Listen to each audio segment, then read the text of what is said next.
Kabayan, update pala tayo sa ating hiring. So, congratulations, meron na tayong isa. No, hindi ko pa na-check yung iba kasi isa lang ang nag-update.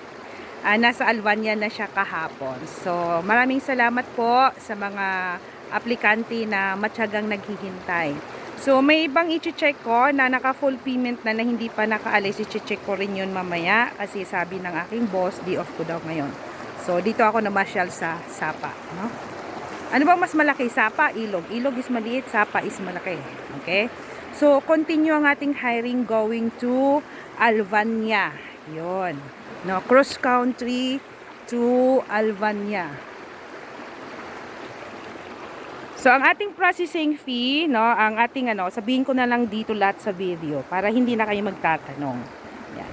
Ang ating processing fee going to Albania is around 50,000 pesos.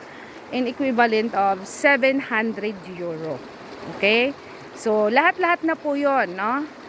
Ibibigay nyo lang yon kapag kompleto na ang inyong mga requirements. Okay?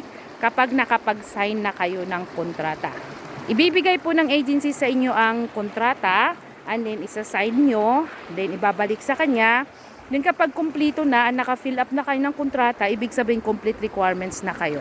So, saka na kayo magbabayad ng processing fee, no? Sa kanya po kayo magbibigay. So, ano-ano po bang mga trabaho?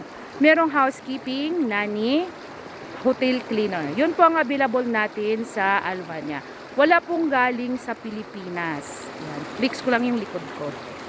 Wala po tayong galing sa Pilipinas. Lahat po ay cross country. So, ibig sabihin ng cross country ay nasa ibang bansa, no? Ilang taon po? 50, basta you're looking young and smart and healthy, 50 years old and below. Okay? So, gusto ko, complete ang requirements, ayaw ko ng PM. So, ipapasa nyo sa WhatsApp. Ito po ang aking WhatsApp, makinig kayo. +852 9700 4272. Doon po nyo ipasa inyong mga requirements going to Albania. So, continue ang ating hiring going to Albania. Hotel cleaner, housekeeping, and nannies. Ayan. Ang sahod, nasa 500 to 700 euro a month. Depende po yun sa inyong yun ang basic. Depende po yun sa hours, no? Depende po sa company. Every week, may day off, no? And then, yung mga hananis, stay-in sila pero meron silang privacy, no? Hindi po pwedeng pag sinasabing 8 to 12 hours lang ang trabaho mo, yun lang po yun. Hindi na po kayo pwedeng gagalawin kapag naka-day off kayo or off time nyo na sa inyong trabaho. Ayan.